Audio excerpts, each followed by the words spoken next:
আসসালামু আলাইকুম সবাইকে, আশা করি সবাই ভালো আছেন। আজ আমরা এসেছি সিলেটের অপরূপ সৌন্দর্যে ঘেরা লাকাতুরা চা বাগানে। চারদিকে সবুজের সমারোহ, শান্ত পরিবেশ আর মন ভরে যাওয়ার মতো প্রাকৃতিক সৌন্দর্য। যতদূর চোখ যায় শুধু চা বাগান আর সবুজ প্রকৃতি।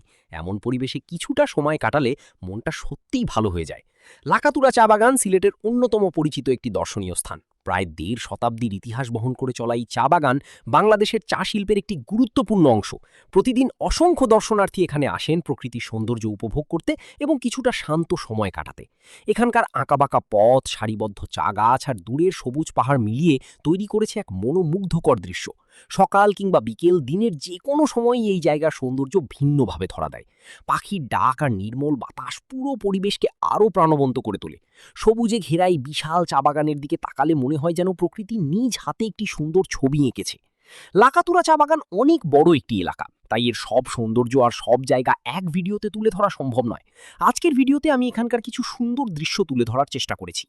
প্রকৃতিপ্রেমীদের জন্য এটি সত্যিই একটি অসাধারণ স্থান। ব্যস্ত জীবনের ক্লান্তি দূর করে প্রকৃতির কাছাকাছি কিছু সময় কাটাতে চাইলে লাকাতুরা চা বাগান হতে পারে একটি আদর্শ গন্তব্য। এখানে ঘোড়ার গাড়িতে চড়ার সুযোগ রয়েছে, এছাড়া বিভিন্ন ধরনের সুস্বাদু খাবারও উপভোগ করতে পারবেন। এখানে আসতে চাইলে আম্বরখানা থেকে সিএনজি করে লাকাতুরা বললেই সরাসরি নিয়ে আসবে। সাধারণত জনপ্রতি প্রায় ১৫ টাকা ভাড়া লাগে। ঘোরাঘুরি শেষে আমরা হালকা নাস্তা করে বাসার উদ্দেশ্যে রওনা হই। লাকাতুরার এই সবুজ সৌন্দর্যের মাঝে কাটানো কিছু মুহূর্ত আপনাদের সাথে ভাগ করে নিলাম। আবার দেখা হবে নতুন কোনো ভিডিওতে, নতুন কোনো সুন্দর জায়গা নিয়ে। সবাই ভালো থাকবেন। আল্লাহ হাফেজ।